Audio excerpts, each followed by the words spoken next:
All right. So today I have a very special guest, Arianne. I've known her for a few years. We've actually met in person at a lesbian conference thing. And she is going to tell us her story of some of her peak experiences, some of the ways she kind of got out of feeling like she had to support trans ideology. And I think her path is very interesting. She also does a lot of work um, for LGBT um, organizations, LGBA USA she works for. She also does work with different women's groups to try to, turn back some of this anti-women legislation that's been going on. So welcome, Arianne. Thank you for coming on my channel. Thank you, Carol, for having me. Yeah, so the way I put it is the whole universe has been conspiring to peak me for a very long time, at least since when I was in high school. As you can tell from my background, I am from the San Francisco Bay Area. So Okay. Well, how old are you, by the way? I recently turned 35. Happy birthday. Thank you.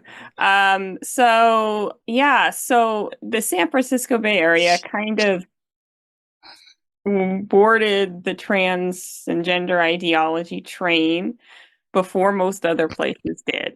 It was kind of the epicenter, or at least one of the epicenters of the whole thing. So I know it's true that I didn't know this when I was younger, but I came later to learn that lesbians in the Bay Area have long had this dispute over trans and their spaces. When I was in high school, I graduated the class of 2007. There was already a student who trans in high school, a boy. And so I really just took the Kool-Aid. I drank the gender Kool-Aid because it just seemed like, I was trying to be nice. I was trying to, figure there are these people out there who are really in a lot of psychological distress, and we should make sure that they get the treatment that they need. I also was confused about what exactly was causing a lot of this. Like, I had no idea what like autogynephilia was or any of that. I for a while I kind of just assumed that I guess I sort of assumed that most boys or men who transitioned were going to be very feminine, probably gay men, and which didn't actually fit the person I knew from school. But so I there's think that's most people's assumption, even to this day, uh, who aren't like actually in it or know people. I think their assumption is, oh, it's just effeminate gay men. Of course they can go in women's spaces. They're just gay dudes.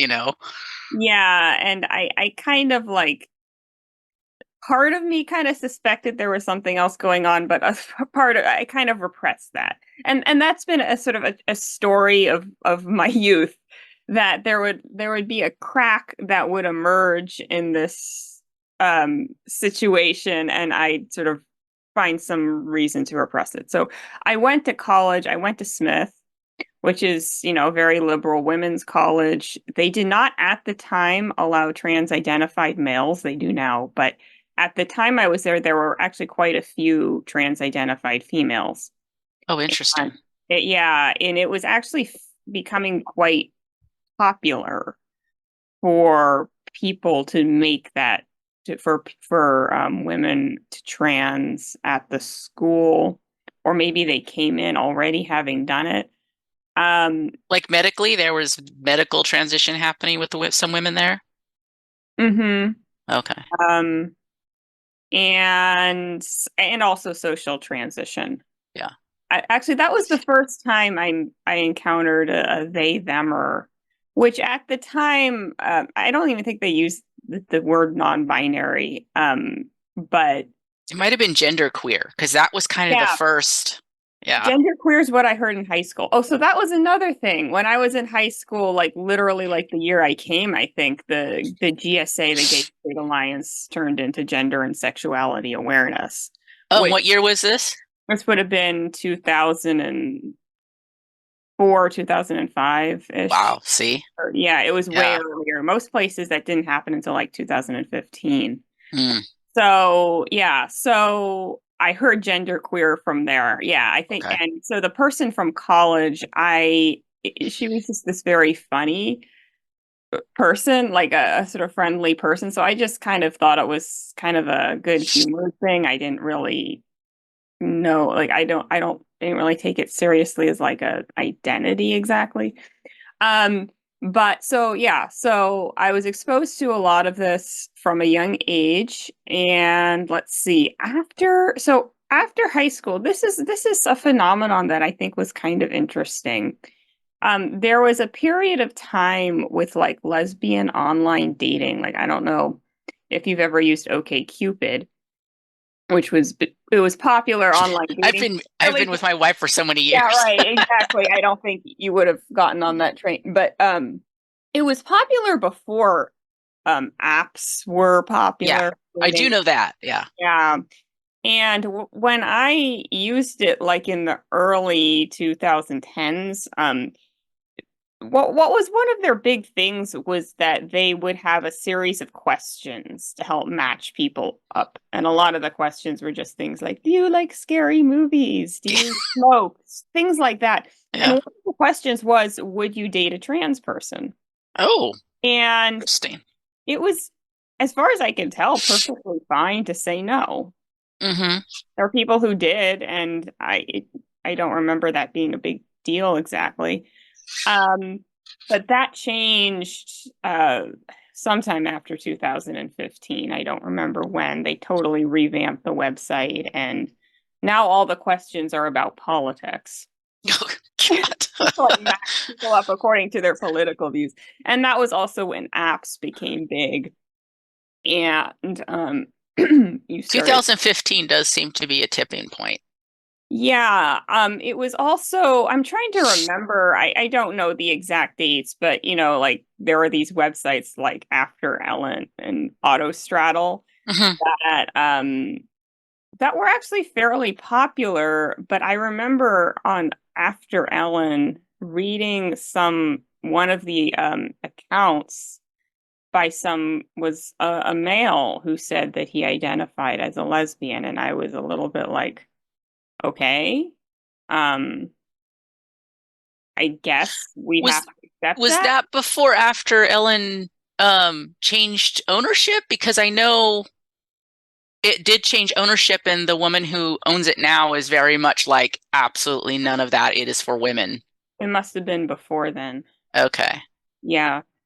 And I think Auto Straddle kind of was even more. Oh, they are. They're terrible. They've been terrible for years. But there was a period of time where they had some decent content. It was always more sort of like hip and young, I think. Yeah. But yeah, so there were some cracks there. When I first heard of the concept of autogynephilia, I I was reading about the scandal about J. Michael Bailey's book, The Man Who No. Became Queen. I was actually a neuroscience major in college, and I remember hearing some gender related things there, but when I heard the controversy over the man who could be queen, I thought, and the concept of autogynephilia, I just assumed that must be completely made up. Mm, Like I thought that was almost too preposterous to be true. yeah. And so I guess I forgot the name of the particular trans activist who was responsible for the demonization of J. Michael Bailey. There were a number, but I read that website, and so I just assumed it was like J. Michael Bailey was a transphobe or whatever. And I so okay, and then 2017-ish is when I first heard about aside from that one weird example of the boy from my high school, I hadn't heard a lot about pediatric transition until 2017, and I heard about it specifically with girls. And I was thinking, this seems too young. Yeah. And I think it may have hit me personally because when I was talking about girls, because I think about, my own childhood, and, it's pretty typical for lesbians to have gender non-conforming childhoods. And oh, I should also say there were a couple of lesbians at my high school who I later found out after high school had transed. Okay. Um, but and so anyway, going back to the pediatric transition thing, I read an article. It probably, I think in retrospect, was probably something that like Jesse Singal or Katie Herzog wrote. But I sort of put aside even my qualms about that because, first of all, there were, the TRAs were very loud in the comment section trying to like explain why this is misguided concern. And I'm like, well, okay, maybe it's just maybe I'm exaggerating this. Maybe this is just a small number of kind of loopy progressive parents, the same people who probably live in some commune in Marin County and don't, get their kids vaccinated and only eat organic wheatgrass or so, just a Yeah. very weird subset of people Oh, and yeah. really a widespread phenomenon. Okay, so when did I actually peak? It wasn't until okay, well, all right, I'll mention one more anecdote since I know you brought up before with me. It was at the Lesbians Who Tech conference, and this Yeah. was like in 2000 and also around 2017. Okay. Ish. And maybe a little earlier. I don't know. It was when I was in graduate school. But anyway, there was it was becoming very queer, and there were definitely a lot of trans representation. And one thing was sort of overhearing a conversation where there was one obviously male saying, evidently was a trans identified male who was saying how at the tech company he's at, he leads the women's group at the tech company. Mm. And okay, so that was another weird thing because it's like, well, women are underrepresented in tech. It's kind of a notorious problem. And Yeah. this is one thing that I think I did know that there are a lot of trans identified males in tech. I Yeah. actually know that one boy from my high school who trans was a super brilliant math and tech computer. Was he heterosexual or is he heterosexual? Well, yes, he's that weird right now he's married to another trans identified male in a polyamorous relationship, Yeah. obviously into a huge amount of kink. Yeah, I was going to say it all gets real blurry in there because there's no boundaries. You're encouraged to not have boundaries, and I think it's also the dissociation's really real. People don't understand how instrumental the dissociation is in trans belief system, basically. Uh-huh. Well, there is a term for it, and I always get it wrong. It's GAMP. That's the abbreviation of it, the gyno anthropomorphic whatever. It's like men who are sexually attracted to men who are feminized. Oh, yeah. Yeah. Yeah, I know what you're saying. And Yeah. a lot of trans identified males I think are in that category. Yeah. But yeah. So anyway, yeah, so there was the weird thing at Lesbians Who Tech, but still that wasn't enough. And this was lesbians in tech or women in tech? Oh, Lesbians Who Tech. that's even worse. It's in I don't know why it's worse. I just feel like it's worse. I mean, it's not any worse. It's all the same, but yeah, and okay, I have to give one more story just to show how bombarded I was. yeah, Actually, I can give two more stories. So go for it. I mean, it makes sense. You're in San Francisco, born and raised, right? yes, yes. All right. So what happened was on BART on the subway, I was just sitting down and I was partially looking at my phone, but I don't like reading so much on the train because it makes me, kind of motion sick. So I Yeah, sometimes look I'm up. with you.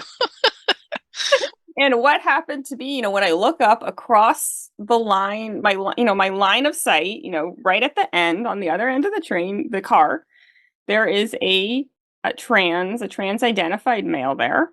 So as it happens, sometimes when I'm looking up, I'm looking at him, and sometimes I'm not, and sometimes I'm looking at the window. Um, but this guy at one point gets up, walks up to me, and directly confronts me and accuses me of staring at him. Even though, like, he was just there in my line of sight. I wasn't staring at him. I'm usually pretty cautious about not staring at people. I don't usually like Yeah. a lot of eye contact. I'm not that sort of person.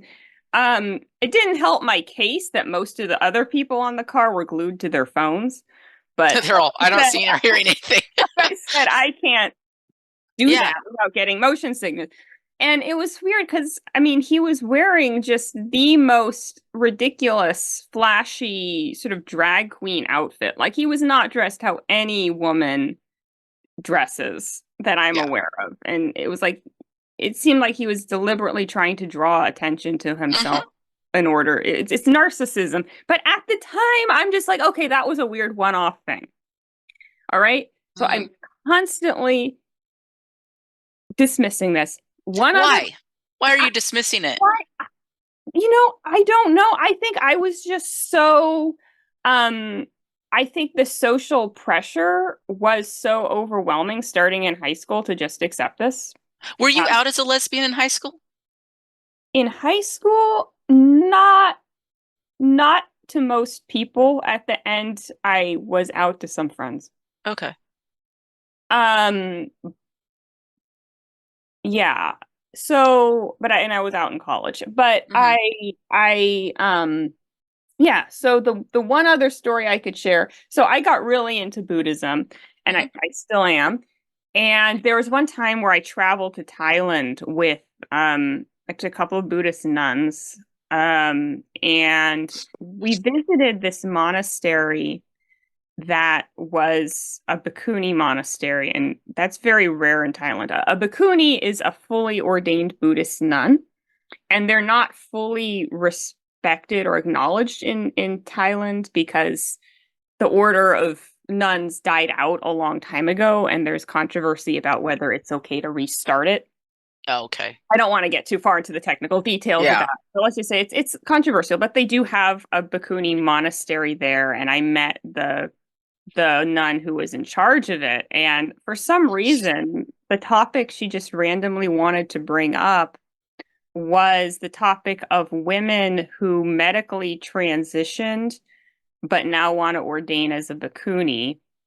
And she Now, was is this woman like from Thailand? Like, is that her native country, or is she like European or what? native Thai, but she was educated in the West for Okay. some time.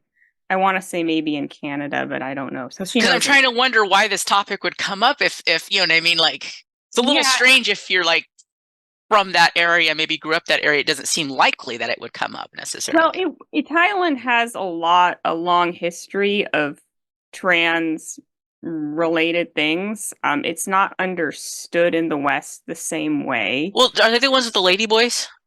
Yeah, they have the lady boys and the Okay. toms, which are the Hmm. female equivalent. So anyway, she was talking about the women, the toms, I guess, who in some cases had like medically transitioned, and she was saying how sad it was because it makes it now when they want to ordain it as a bhikkhuni, it's very hard because they look so masculinized Hmm. that it would sort of give a bad impression for the bhikkhuni monastery. It looked like there were nuns hanging out with men, like Yeah. the nuns and monks were together. So she was saying how sad it was that she felt like she couldn't ordain them after they had transitioned. So I just out of being my naive self about the gender topic, I asked about, okay, so what about like the other side? What about men who transition to being trans women? And she just totally dismissed that possibility without any further elaboration. Nope. She's like, nope. Yeah. And it wasn't until much later, actually, I met Amanda Kovatana. She has a great book called An Unexpected Penis. She I've wrote heard about people mention that. I feel like yeah, I need to read it. yeah, I recommend it. She's Thai British American, That's right. and Yeah. yeah, she's a lesbian who anyway, she talked a lot about how like in Thailand, even though they've always had something akin to trans, they never thought you could change sex. Yeah.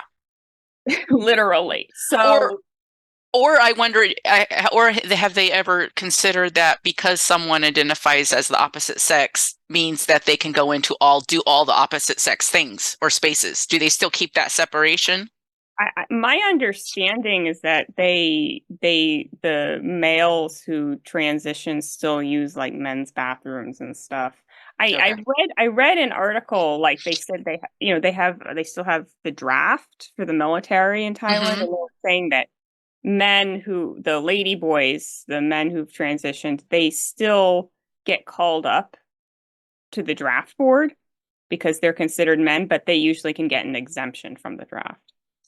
Okay. So So they're still running off of sex-based reality of yeah, the they are. situation. Yeah. They are. They don't have like self ID or something. Yeah. So Yeah. it's just a completely different formula, just a different worldview for understanding it. Hmm. But it was never told, like no one in my Western Buddhist community ever communicated this to me. So, but yeah. So anyway, so that was, and then finally, it wasn't until like 2020-ish, sometime after the pandemic, when I started peaking, and there were many, many things that happened. There was the lesbian dating app, her, which I mean, it has a lot of trans identified males on it, and you're not really allowed to say you don't want that because then you'll get kicked out. And it was also like they literally were sending emails advertising hormones. When I got an email that said in the subject line, learn how to microdose, I thought Hmm. they were referring to cannabis. I'm like, they're getting into the cannabis. Or And like mushrooms or something. I read the email. I think there actually was something about cannabis in it, but what they were referring to in the subject line It's was testosterone. testosterone. Yeah, and I'm And just like, they're marketing to lesbians. They're marketing to, I mean, can you not be any clearer? yes, and it's like this is like some really twisted version of conversion therapy now. It is. It is so twisted and convoluted and sneaky that it's almost brilliant in a way. Do you know what I mean? Like I look at it like, wow, this is something else, you know. Yeah, and so there was that, and also, I it was on YouTube. It probably was Benjamin Boyce's channel. Oh, actually, you know what? I think what may have first happened was with the Black Lives Matter, sometime around sometime when they were started developing awareness of like cancel culture and cancellation and all that. And I discovered Jesse and Katie's Blocked and Reported podcast, and that that rekindled my interest in the child transition thing. Hmm. And I was just like looking this up, I was just blown away by how many detransitioner stories now I was finding on like Benjamin Boyce's channel and other YouTube things, because going back to when I first heard about the trans kids thing around 2017, I think one reason why it didn't stick with me, why it didn't sound as many as alarm bells as it should have, is because I couldn't find very much online from detransitioners. Yeah. Um, there was really just very little there, so I assumed it wasn't a big problem. Which I think is why it was so, I think we all knew it was very important to get our stories out there and to Exactly. talk about it, right? Because, and it was hard, man. It's become easier because I think it's just become overwhelming at this point. But 4 or 5 years ago, it was so hard to get any traction anywhere. I mean, they would close you down fast. Uh-huh. Yeah. And I kind of assumed it was like with the pandemic, so much was moved online that there's like this big boom in online alternative media content that might have helped facilitate the That could detrans be. narratives. I don't know for sure if that was the reason, but that's what it seemed like to me because, all these people were stuck inside all day. Yeah, well, I remember. Oh Yeah. God, that was miserable. Yeah. Jesus, what a So, miserable yeah. year. So yeah, and so I heard some of these young detransitioners, and I'm like, oh wow, not only is this every bit as bad as I initially thought, this is actually worse because I mean, some of them were like girls, like I was more gender non-conforming than they were in some cases. Yeah, It's like, yeah. what? Um, so then at that point, I became convinced that um there were too many kids who were transitioning. I still think I was in more of a Jesse Singal place of like, well, it's exaggerate like the problem it's out of hand. There are too many people transitioning, but I still think it was okay in some cases. And it took me a long time to sort of slowly let go of various, you know, to peak fully. Hmm. Um, I and think people have a hard, I don't know what you think about it, but I think people have a really hard time coming around to calling it all bullshit because it's so big. And it's been around for so long in a way, but also it's so massive. I think it's hard for people to acknowledge that this is a huge um it just overwhelmed our whole culture. Our in the medical field, and the medical field is being led completely astray and going off an ideology. Like I think it's just too big for people to really want to grasp and accept. yeah, Because if you think this can happen, then what else can happen? It breaks down your trust in the system, I think.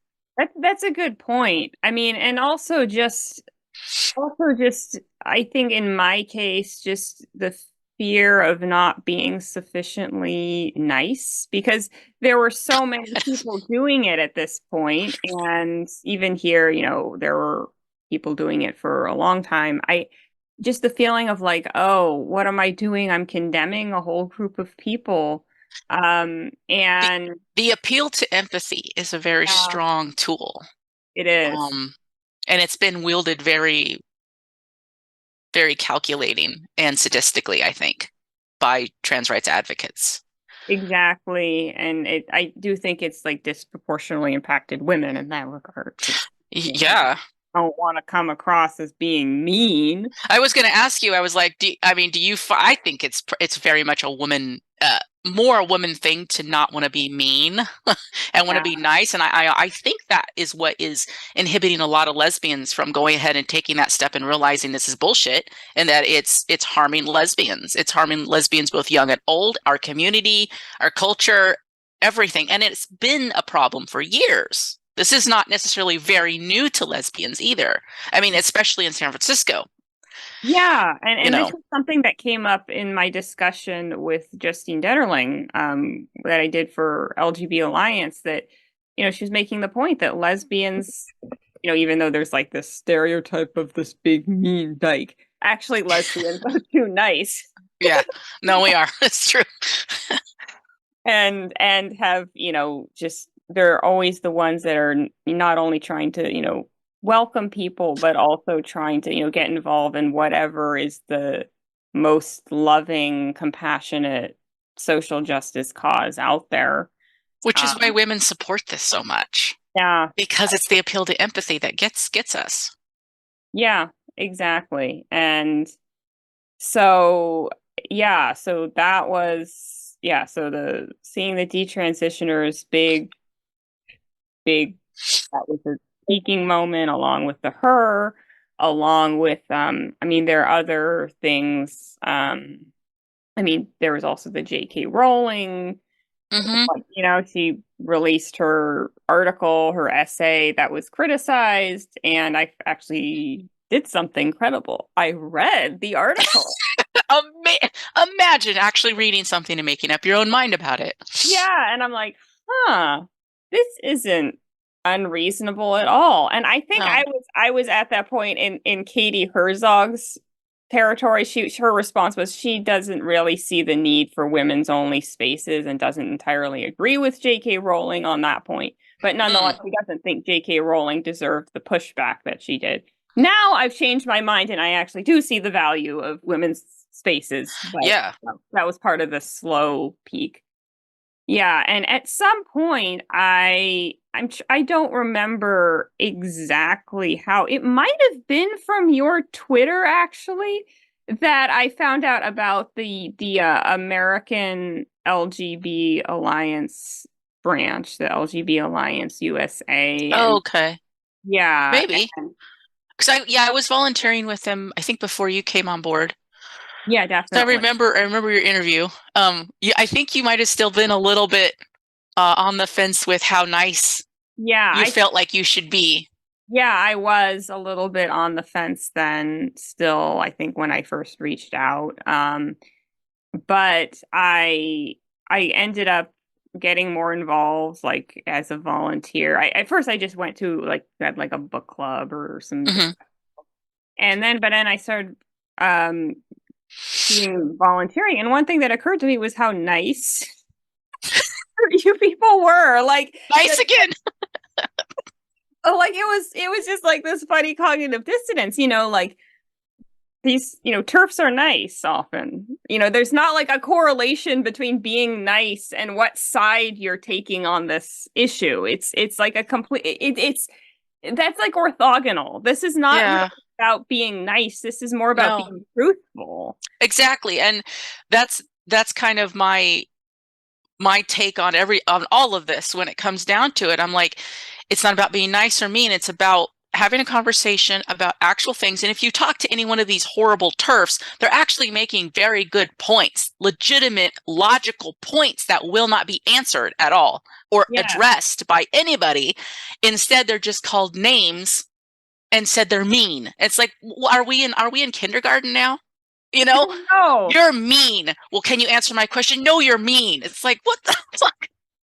Exactly. And the funny thing is, even when, the so-called turfs try to be nice and accommodating, they're still, savage. Like, Kathleen Stock tried taking a more accommodating Nuanced approach. middle Yeah. ground. I think it's so hilarious too because it's like the peaking that happens, it happens precisely because people come into contact with trans ideology and trans rights advocates. Like they are the ones pushing people away. They don't see that. And it's so just like, you guys are the problem. If you want people to Yeah. be more accepting, you need to like give a little and understand other people's perspectives. But that's not going to happen because they're right. Yeah, You know? the whole cotton ceiling thing. I guess that's another Oh God. When did you hear yeah. about that?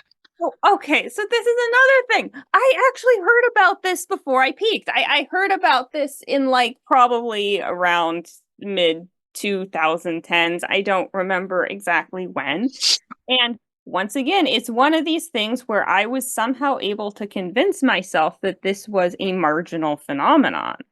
So the way you convinced yourself that this wasn't anything you needed to be concerned about was to say it was such a small minority that it wouldn't impact anybody. Yeah, so there were some things that I actually like believed and thought were fine and good. Like I was fine with trans women are women and trans men are men. Like I actually, Okay. like I could accept that just as a philosophical premise that there were some people that were sort of trapped and born in the wrong body or whatever.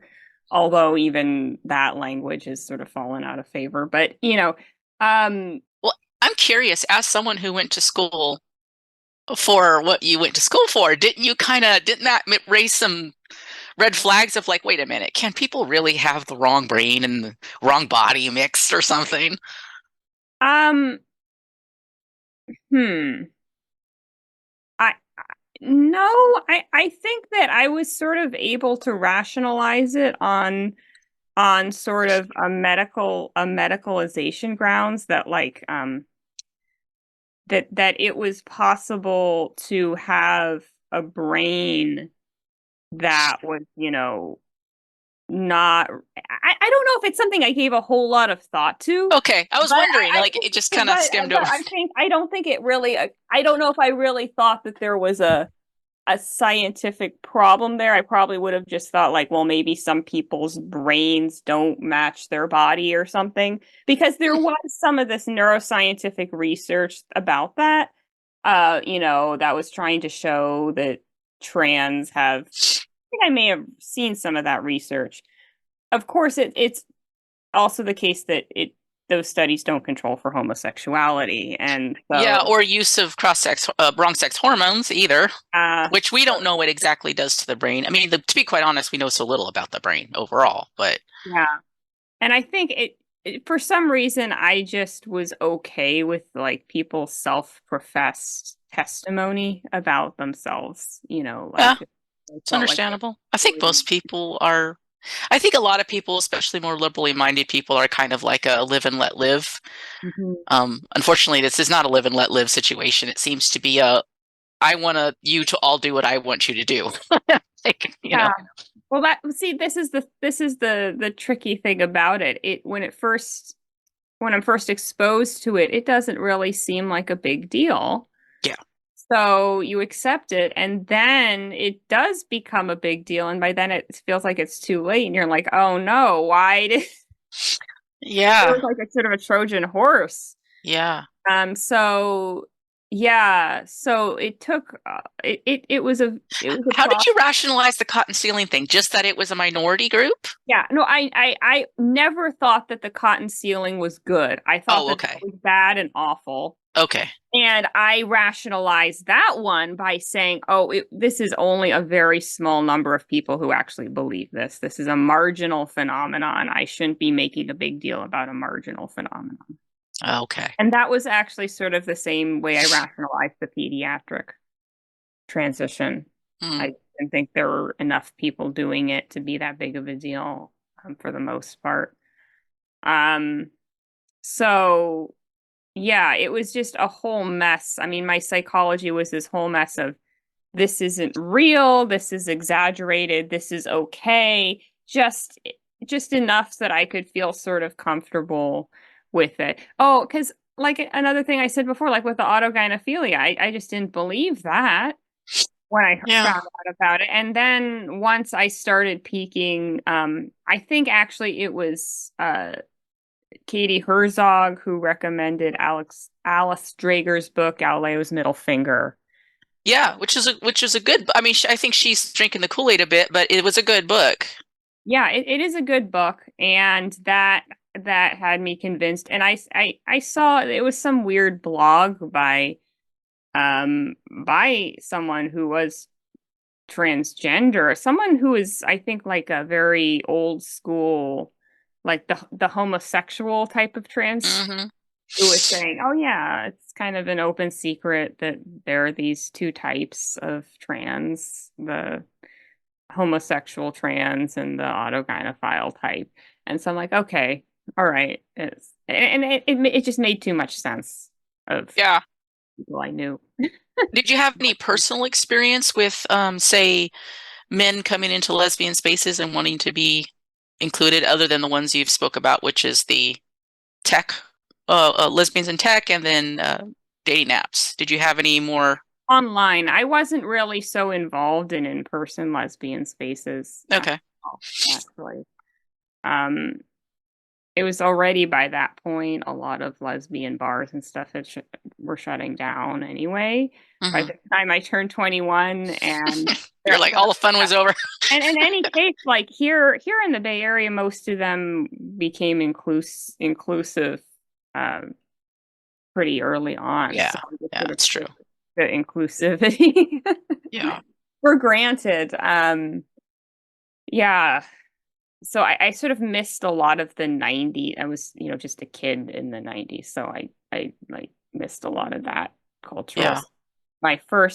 The first time I heard about Mitch Fest was in high school, and it was a lesbian teacher who seemed to be on the side of the trans inclusion. So my first encounter hearing about that was like, it was just a bunch of big bad, exclusive women, lesbians who didn't want the poor innocent trans. And no one ever stops to think, what's wrong with being exclusive? What's wrong with exclusivity? That's a what you're not hurting anybody by being exclusive in more private type of groups. Like obviously if it's government or some kind of services, that's different. But if it's an event that someone's putting on, or a group of people want to create their own private group, why are people so upset about that? Yeah, that's a good point. And it also goes into my own cognitive dissonance again, because I actually never had a problem. Well, I wouldn't say never, never, maybe when I first was thinking about it, but for the most part, I had it was pretty easy for me to come around to accept that my sexual orientation was very exclusive. Like I never Yeah. dated boys, actually. I was pretty good at figuring that out from an early age. And so how I was able to just accept that and not get on board. Like I personally was never on board the female sexual fluidity train, which was Mm-hmm. becoming very popular when I was in high school, in college. I'm like, no, I don't think my sexuality is fluid. You're like, it's pretty rock solid. I mean, it's fine if you think that way about your own sexuality, but that's just not something I can relate to. And so, yeah, how you would think that it would make sense that I would also be like, well, okay, doesn't it make sense that that it's okay to have some exclusive spaces? Yeah. But it just like I said, the cultural pressure, the social pressure, there was no one there was even telling me the other side at all. And that's the issue, right? And I don't know why there isn't more telling the other side. I think it's just social pressure not to, because you're ostracized so Exactly. very fast and iced out. Yeah, and whenever the other side was all often like conservative Christian content. Uh, Mm-hmm. like back when I first was trying to look to see if there were detransitioners, and there was hardly anything online. I think it was largely like Walt Heyer who was speaking to some Christian groups, Yeah, and which that I don't even know if Walt Heyer is himself a conservative Christian or not, but he was the only people that were platforming him were that. And maybe I think I did find some radical feminist something or other. But the problem is that even radical feminism was like sort of this weird, I had this association that was just some totally weird fringe subculture. mm, Um, that wasn't really something that I personally like had. I didn't know anybody who was a radical feminist, I don't think, unless mm-hmm. they weren't open about it.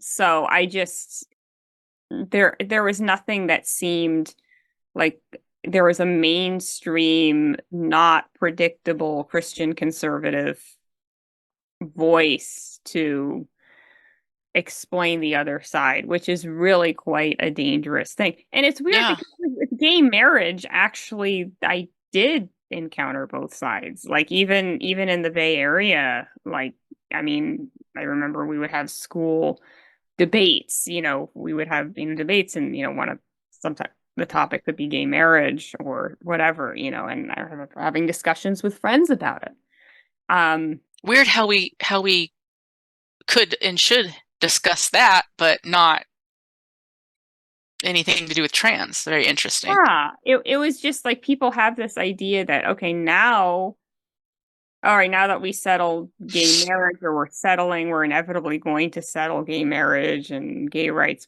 the trans thing, just duh, of course we should do all that too. It's just, Yeah. There's no thought to what it actually means in law and what it actually means in society too. mhm. I mean, our society is and always has been, and I think it's just a purely biological reason, separated by sex, because there's two sexes. That's just the way it works. And you cannot just upend all that. There is consequences to that, especially in the situation where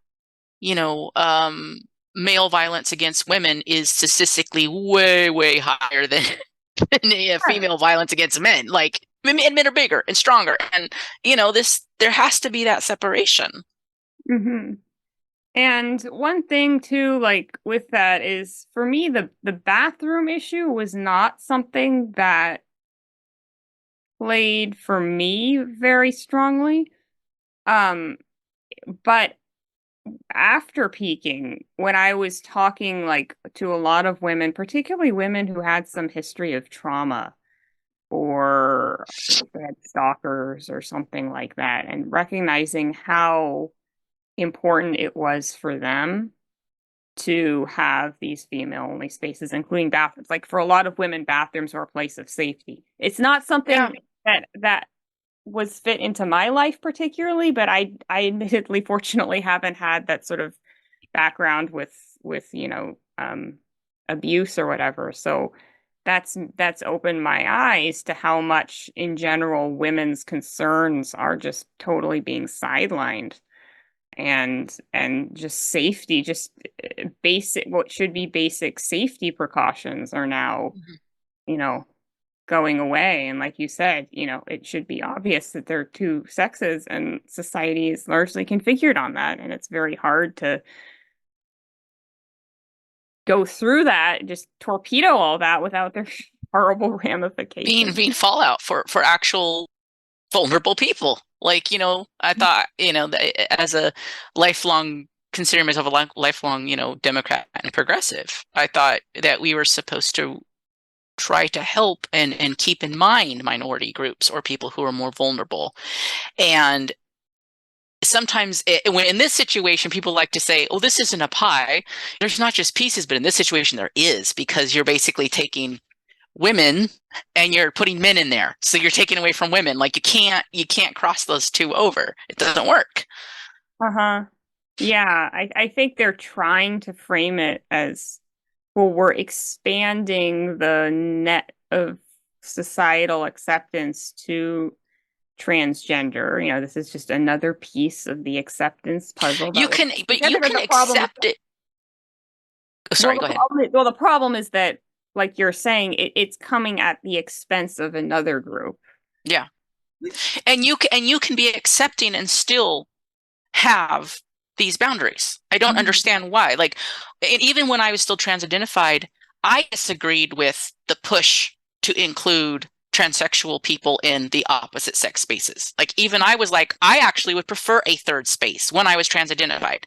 Even now, sometimes I would prefer a third space. But I actually was like, why aren't we pushing for a third space?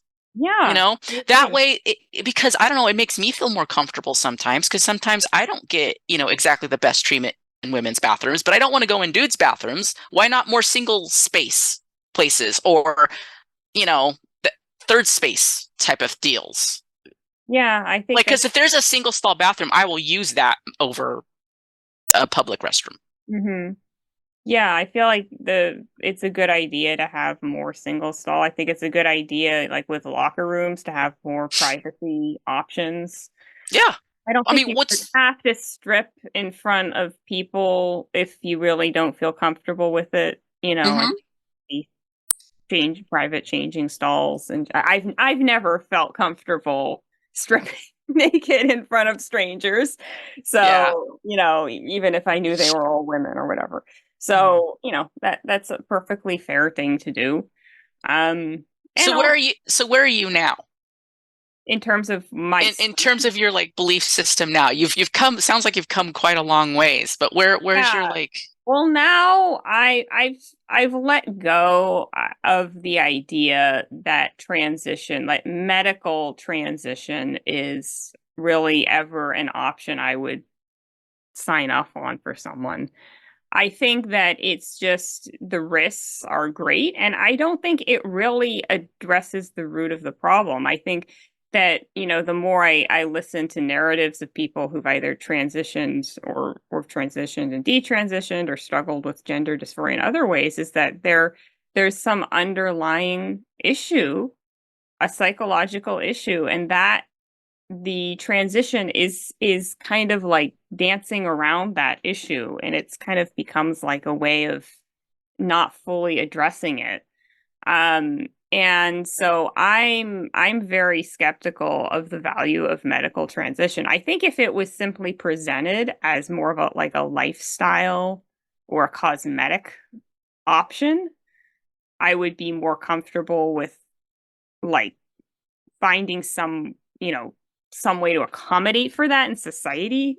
What I Hmm. don't like is the idea that it's presented as a medical treatment and it's Yeah. it's Or something life that's saving. fatal. Yeah, life saving. That's It's not. and the other thing with the life saving too is you never know exactly how you're going to respond to some of these drugs. So what if, it was presented to you as a life-saving option and you had no other choice but to do this medical transition, and then you take the testosterone or whatever and it totally um it just you can't do it because it's causing too many physical health problems. Well, now that person's really in a hole because we told them that they need to do this to avoid suicide, but now they're Right. on the hormones. It's not an ideal option.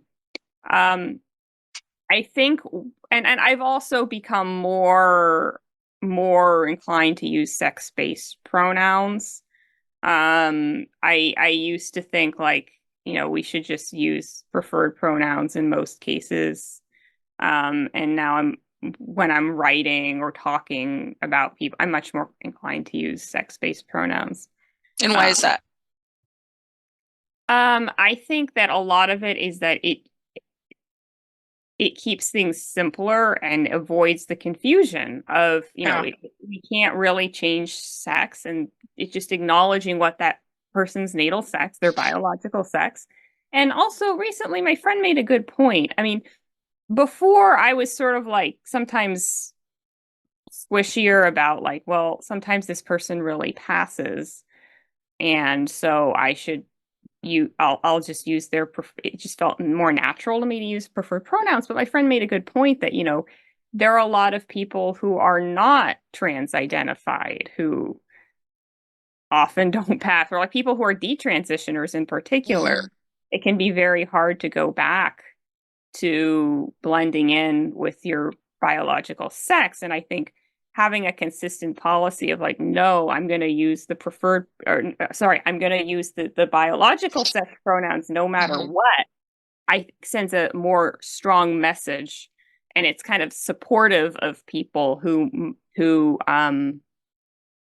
uh, might have a hard time um, passing as their natal sex. And Yeah.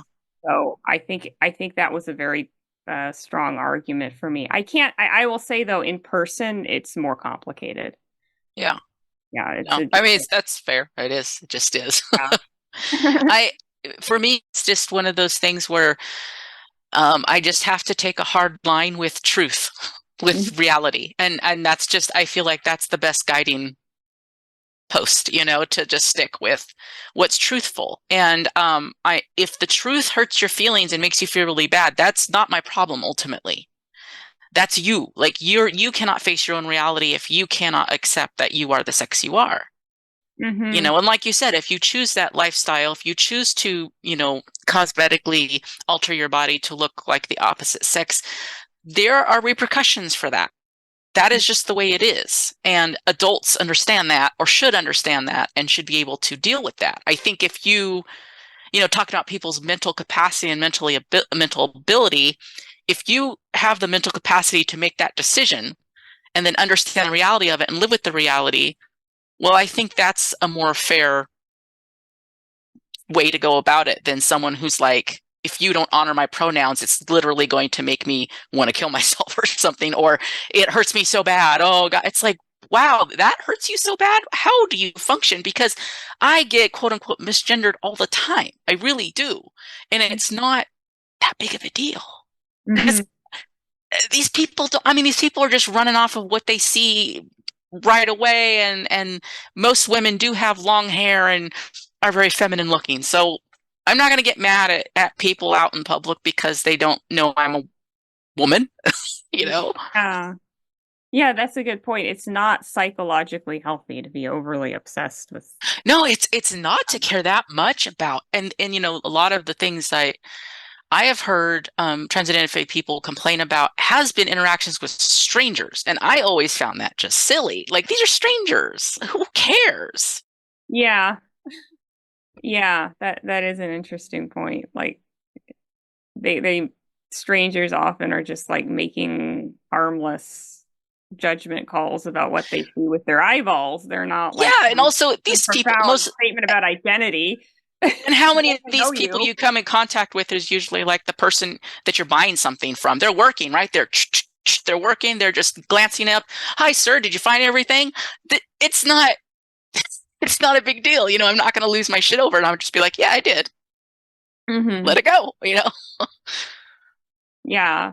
And the other thing that I've sort of been coming back to, so there was this period of time, like I said, where I was really into Buddhism, and I still am, but I was like super into it. I was like Mm-hmm. thinking, I want to join a monastery or something. And I noticed like the Western Buddhism is pretty captured. Yeah, By I wanted to talk a little bit with you about that because I found that interesting. Because now I'm not into Buddhism as much as you are, but my general understanding is that Buddhism is kind of about accepting reality, right? Mhm. And accepting of what is. Yeah, and it's about recognizing that, like with the Four Noble Truths, that the root of suffering is in a craving. Mm, It's in a desire, and it's about it's about really confronting the mind and fixing suffering from working with the mind. And this whole idea of let's consider the body and do all these medical alterations to the body, and on top of that expect society to accommodate for me, I think is a bit weird from a Buddhist perspective. And also, one of the signature things about Buddhism is this doctrine of anatta, which it translates to something like not self or no soul, not soul. It's kind of hard to translate the Indian philosophical terms to Western terms, but it's like this idea that any form of identity is ultimately hollow and mm, empty. And we have to really understand what is the root cause of this identity. Why is it that my mind is producing this idea of I am this, I am that, and really rigorously trying to get to the root of that. And so simply accepting identities, including gender identity, it just doesn't fit with the Buddhist framework. And I think a lot of Western Buddhists are just signing off on gender identity once again to be nice. yeah. And because it's part of the whole LGBTQ plus thing. Because there is actually fair reason for Buddhism being okay with homosexuality, because the precept against sexual misconduct, if you look at our earliest sources, there's really no indication that homosexuality was considered sexual misconduct. So there's actually perfectly fair reason for being like, okay, this gay thing could be okay. And even things, like gender non-conforming behavior. I mean, monks and nuns look kind of the same in Buddhism. Like the nuns have to shave their heads and then wear skirts, and it's kind of about stripping away. You're not supposed to wear like makeup or jewelry or anything. Mm-hmm. It's about stripping away some of the gender stuff. So, I mean, it's the way I see it. Yeah, don't worry so much about the gay issue. Don't fuss about gender conformity. But when you're signing off on an identity and affirming an identity, I think that really goes way beyond the scope of Buddhism. It just doesn't, it's a forced fit. And so, but now I'm seeing a lot more Buddhist teachers with their pronouns and, Yeah. things never told really by Western Buddhists how ties themselves are understanding transgender. There's, this big miscommunication, I think, on that point. Different Buddhist countries have different cultural understandings, and Yeah, they're Thailand, not all the same. There's a lot of oh, different absolutely not. variation, just like with any other belief system. Like there are a lot of Buddhist cultures that are quite homophobic or quite, sexist or whatever. Hmm. Thailand was never colonized, so it didn't have as much there wasn't as much pressure to stomp out some of this um, like the lady boy phenomenon or Oh, whatever. okay. Interesting. Yeah. But like I said, it's just and the funny thing about it is Western Buddhists often like to think that we're like somehow better than Asian Buddhists when it comes to equality related issues. Like, so there is a common folk belief in many traditional Buddhist cultures. It probably doesn't go back to the historical Buddha, but there is a sort of a folk belief that for a lot of women they want to be reborn as men. Mm. As it would be easier to be enlightened, or sometimes I'll say it's not possible to be enlightened as a woman. I have to be reborn as a man. Oh, Lord. And it's obviously like a lot, it's Western Buddhists and actually quite a few Asian Buddhists too think that's pretty silly and offensive. But now we're signing off on the idea that in some cases, yeah, um, uh, we have to change our sex.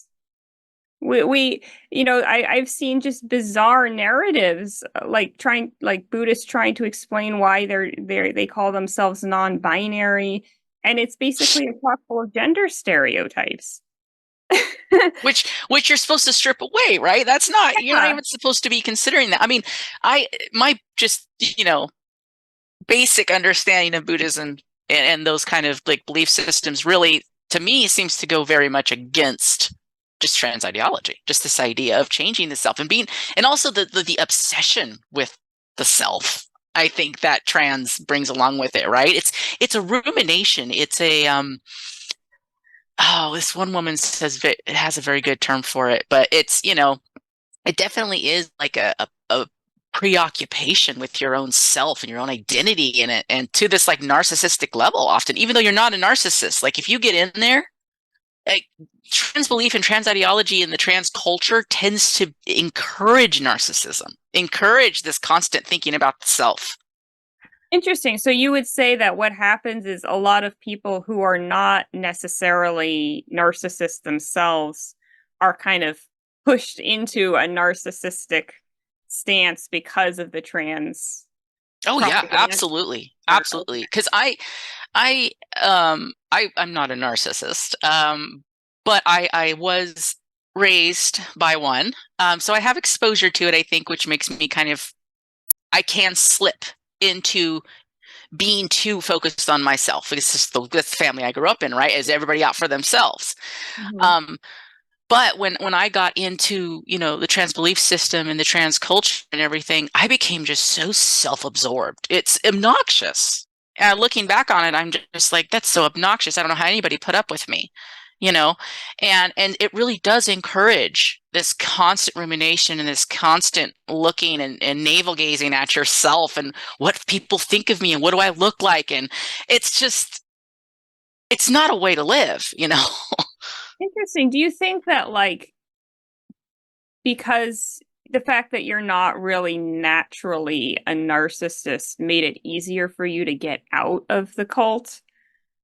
Like, you think that there may be some people who are more Well, nar yeah, I do. I definitely think, people who are going to be narcissists are going to be drawn to anything that's going to be self-absorbed, right? It's just the way it is. And I actually think that most people who are trans-identified, like people like to throw the narcissism thing around a lot. I think most people who are trans-identified are not narcissists, but they don't understand that the culture encourages it, right? It Oh, it it it um it basically, it almost like it brainwashes it into people, hmm. and that's something that is interesting. That's actually kind of, in some sense, that's kind of reassuring because it suggests that there are a lot of people that who are in the cult that if they were simply removed from the situation and that they would be able to recover from it, that it's not just something that's innate to them. That No, Oh, I don't think it is. yeah. I really don't think it is.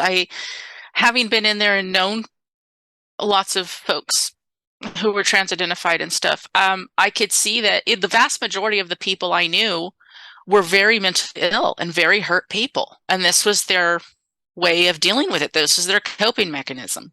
And understanding it from that perspective is also super helpful because if these people had actually gotten the mental care they needed, and the focus, trying to get care to get them unfocused off of this, because basically it's like you focus on this one thing as the thing that's going to help you, right? And the therapists are encouraging this instead of looking holistically at the person of what could possibly be coming into play with this person. And so the vast majority of people just didn't get the care they needed. And that's what makes me so mad about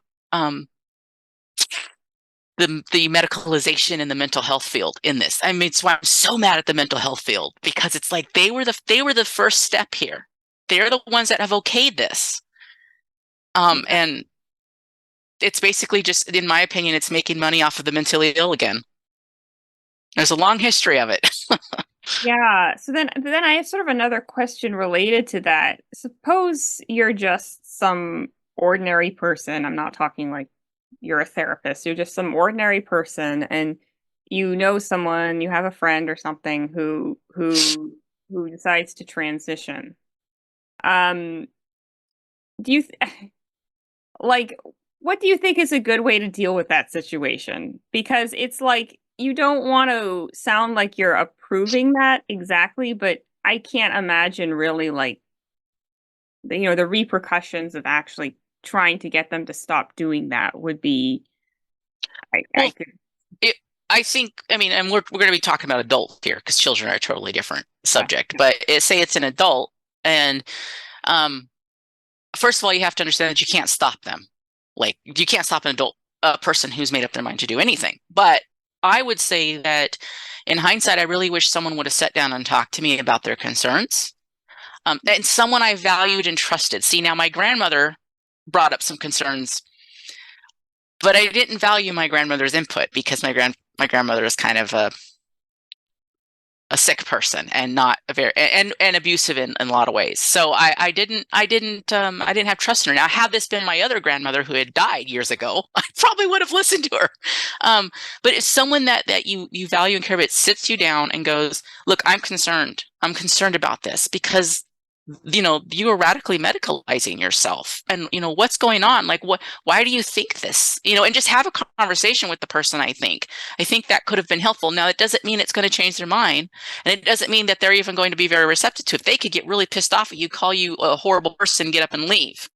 Mhm. But what I think is important is that you already set that boundary, that you care about them, that you're not going to necessarily accept this, but that you have their well-being in mind, because I suspect that down the road, they're going to come face to face with the reality that it's not working out the way they thought it would. And I think it's nice to know that there was somebody in the beginning that was trying to help you. It's Hmm. much harder to look back at all the people who just accepted it at face value and never said anything, in my Mm. opinion. That's Because I'm like, all these people saw me go down and no one said anything. I'm not that I'm blaming them, because everybody's been brainwashed into this belief and people are scared to confront anybody. But still, it's just like, even if I would have had someone that said, Carol, you're full of shit, dude. You need to go to you need to seek out a therapist. I would have been really pissed at them initially, but like now I would probably have loved this person to death. I've been, oh, thank you, whoever you were, for telling me the way it was.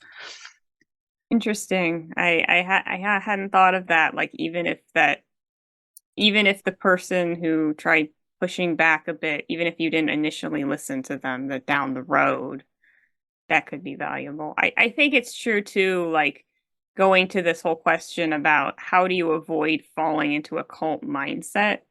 This was something that came across on social media, but one thing that I was thinking is like make sure you have some diversity in your social life too. Like Yeah.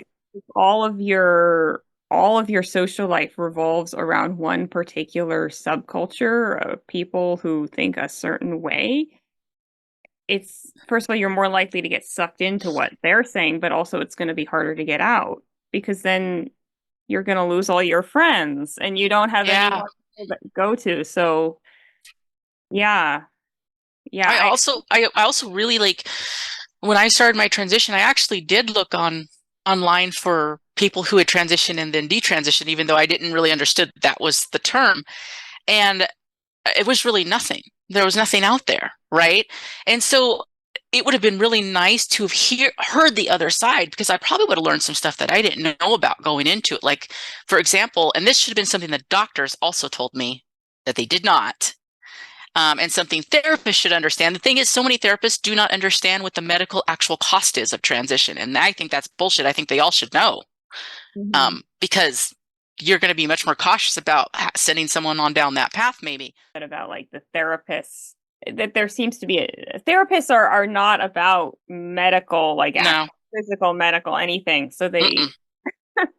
So yeah. they come at it from this very like high and what would you call it? Fantasy kind of emotional based things, you know. Um, they don't understand the reality of what this is actually doing. As most people don't. I found most people don't understand what the actual medical cost of transition is. Transition or sex modification, as some people started to call it, sex trait modification. Yeah, I didn't know about. I mean, on one hand, it should. I almost feel like it should be common sense because I remember in high school, there were ads in the girls' locker room saying don't use anabolic steroids, and the things like I remember one of the things they brought up is you could go bald if you use anabolic steroids. We'll see. That was That's the why thing. That that's was why it's scary. called tea. But it's interesting, yeah. And or another thing they do with the puberty blockers is when it's for transgender, they say we're using puberty blockers, but they don't use the brand name Lupron, which Mm-hmm. sounds scarier. And It is scarier. if you look up Lupron on Google, you'll get a lot of horror stories about women who've used it to treat endometriosis or Mm-hmm. post puberty, or I think sometimes there's also some men who used it for like prostate cancer. Yeah, cancer reasons. Yeah. So funny thing about Lupron, and this happened even before about probably a couple months before I started my transition. My wife had endometriosis very bad. She had it for most of her life, and it got to the point where they're like, "This got to go. Your uterus got to go." But the fibroids were so large that the doctor wanted to shrink them up a little bit before the hysterectomy because it would just make the hysterectomy less invasive. And the thing to shrink them up was Lupron. But the doctor's like, okay, so I think we're going to do Lupron, but just for a month. We're going to do the bare minimum. Let me know if you have any side effects. This is a very powerful drug. I don't like to use it, but this is an extreme situation. The insurance wouldn't cover it. The insurance is like, no. However, that same insurance would cover Lupron for children, hands down, no questions, Wow. for transition reasons. So my Yeah. wife didn't get it, didn't get the fibroid shrunk, and had a pretty difficult hysterectomy that has had lasting impact. And it's Hmm. just like the two sides happening here is just unbelievable. Like, that's why I say stick to the fucking facts, right? Stick to the science. Yes, and also this goes back to what we were saying before. Why did I believe in this for so long? Why do so many people believe in this for so long? There just aren't these open, honest discussions about what really is going on. What is medical transition? And, like, Yeah. nobody was explaining this to me. Like, what is actually going on when you're taking these drugs? What are the surgeries doing? Like, you can't create a penis. You Nope. can't create a vagina. You cannot create genitals. They are very complex, and the nerve endings are just, it's an amazing labyrinth of nerves, right? That's wired into your whole body. And anybody who's had any surgery knows it doesn't matter how minor it is, you always have nerve damage with every surgery. You always have loss of sensation. So what Mhm. just logically take that step to the genitals. What do you think is going to happen? It's going to be non-functioning. There's no way. Uh, yeah, and in cross sex, I mean, like I said, it's just taken for granted that taking anabolic steroids in women is not good. Well, It's it's funny if you look up testosterone cypionate, which is what is mostly given to to women who want to look like men. That's the T they refer to, the injections. If you look that up, it is an anabolic steroid, and it is commonly used by female bodybuilders. If you look up that for female bodybuilders, you get all these websites about addiction, about side effects, about all the horrible things it does to your body. But if you look it up in the trans context, none of that exists. It's the Mhm. same drug. It's the same drug, you know? And if Yeah. and if anything, the bodybuilders, I imagine, are probably taking a lower dose than what women are given who want to appear as men. Mm-hmm. You know, so it's kind of like where, like, if we stuck to the science, this wouldn't be a problem. Mm-hmm. Which goes back to the language thing. That's why I'm so strict about the language, because this whole thing has come about by twisting and subverting and hiding language. Yeah. I mean, And that's why people are so confused and don't know what's going on, because you've just mutilated the language and nothing means anything. that's how they're sort of getting away with the Title IX changes too. Oh God, Not that. actually technically changing the legislation of Title IX itself. They're changing the implementation. And to change the implementation is easier to do if you just redefine words. Once you're allowed to redefine Define words. words, then you get around this whole pesky issue if we have to go back to Congress and write write a new law. It's horrible. It's Yeah. horrible.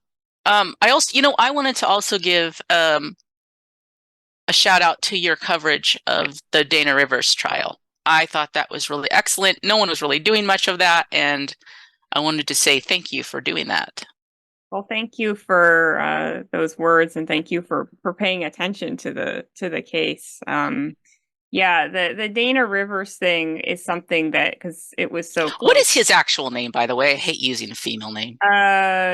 David Is it Warfield, David? I believe. Yeah, I think so. From what I remember, David Warfield. Oh, Um, Warfield. Okay. yeah, yeah, it wasn't even the same last name.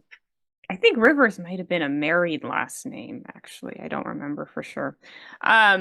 He's been married several times. Yeah, that issue, the Dana Rivers thing is so scary to me.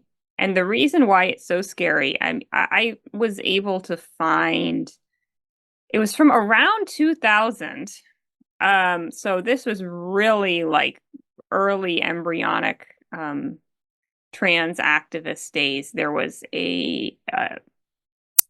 I don't remember whether it was a radio, it was like the archives of a radio show, I think, talking about trans stuff. And they had an interview with David Warfield, or who is now Dana Rivers. Um because he had been fired from his big claim to fame was that he was fired from being a school teacher. Mm. And so he had a whole like discrimination lawsuit and stuff. So he became sort of a mini celebrity amongst the LGBTQ. Well, I don't even know if they had the Q then. Back then, I don't think they did. Activist circles. And so if you listen to the interview with him, he really comes across like, oh, this poor oppressed guy. Like, like he comes across as like he's just trying to be accepted as who he is. It's like so manipulative. And you Mhm. could see that even during the trial when he would sort of dress as an old lady and put on the sort of old lady voice of, I need to see I can't go now because I have to see, my psychiatrist during these hours, like, but it's obvious that this person is a freaking psycho and a dangerous psycho. And I think it's a very powerful warning about like, don't take people's self-identity and claims about themselves at face value as strong as hard as it is to resist the pulling of your heartstrings. You have to sometimes put truth and honesty above those sentimental feelings. And he, like, he was one of the people who participated in the Camp Trans at the Mhm. Michigan Women's Festival, and then he sort of fell off the radar and wasn't able to find much information about what he did. Um, Until he came back on the scene after murdering. yeah, we know that he was into porn. he published some porn. He admitted on Twitter that he was into porn and that he thinks that played a role in his gender twistedness or something. Um, And this so this and this is a dude who was actively in lesbian spaces and wanted to be one of the girls, right? yeah, yeah, and in fact, I mean, it was revealed in the trial that he joined a women's motorcycle club that had clearly had a lot of lesbians in it. And that was there was the whole dispute between him and one of the victims that led to this whole murder. I mean, who knows what the full truth is? Because in the trial, you don't have to prove like the whole motive. Yeah. But it was presented as it was some dispute over what was supposed to be a women's motorcycle group. Yeah, Um, I was never clear if that was the dispute or not, though, to me. Like, I'm not sure what got him pissed off to the point that he felt he needed to murder these two lesbians and their son. well, it was specifically Charlotte Reed, one of them, who he had this friendship with, and something went wrong. Mm. She probably realized he was a Char- psycho. Charlotte Reed left the club, left the motorcycle club, and then it sort of deteriorated from there. And I don't think we're ever going to know the full picture of. Probably not. Yeah. But it was great that you covered it, and I'll link that those videos in the comments because I think people, if they don't know, should go watch that. It was great coverage. Thank you. Yeah. So here you are. Do you think you're fully peaked, or do you think you have any more to go? It's a good question. I thought I was pretty peaked. But I was reading like Michelle, was it Michelle Aleva? What was her name? You had Oh her. yeah, I did a couple interviews with her. Yeah, Yeah, you were she telling me. has the Substack Sub Nuance, please, but I think she's changing it to just her name. But yeah. Yeah, and I saw the first interview you did with her, and I think there were some good points about how even with like these gender critical, whatever you want to call them, groups, um there's still an attempt to accommodate for people who still identify as trans and still really celebrate their own decision. And I Yeah. don't know if it was you or Michelle who made that good point about like um sometimes people that the craving to be affirmed is so strong that the idea of like even TERFs affirm me. That blew my mind. I'm like, oh wait, that's a good point. Like, so I guess what I'm saying is maybe I'm not, like in terms of negotiating the boundaries of what this movement, um, how's the best way to organize this? Um, Sort of made me realize I still have a lot of blind spots in my thinking. There's a lot of Hmm. naivete I think I still have about because I was never like really fully immersed in this whole trans thing. So I don't really know all the ugly all the ugly secrets. So thank you for talking to me today. Any last words before we sum up? Um, no, I think that No? if I gave any maybe last words, I mean, I'm in Northern California, and women in California are organizing That's good. against the trans thing, the gender ideology. So I'm just getting that out there. There is some reason for optimism because this is something that like in 2020 would have been completely unthinkable. And you're part of that, right? You're Yeah. you're Yeah. active in your own community. Yeah. So um I think it's really important that because California is such a disaster on this I issue. know. It's like when I started doing more stuff like in the real world, I was like, we got to focus on California, man, because this is the epicenter, you know. Yeah, and the thing is, even in California, even in like liberal parts of California, there are a lot of people that aren't really paying attention at all. Hmm. And oftentimes, people, when you actually tell them about some very specific issues, they are pretty bothered by it. You know, whether it could be the prison issue, it could be a sports issue. I mean, there are a lot of people who are genuinely captured, but there are a lot of people who just don't know. And I think it's not. I don't think gender ideology is nearly as popular amongst the people in California as it is amongst the legislators voting. Which is why talking about it and having free speech and dialogue and debate is so good and healthy for our society. Exactly. We need to have debate around this. We need to talk about it. Well, I appreciate all the work you've done. Thank you for coming on my channel. Tell me your experience. And I hope this will encourage other lesbians to kind of, think about these things and think about, what's in our best interest as lesbians in our community and the young ones coming up. Where are they landing on this? Yeah, thank you for having me, and everyone listening, please support Carol's channel. Thank you.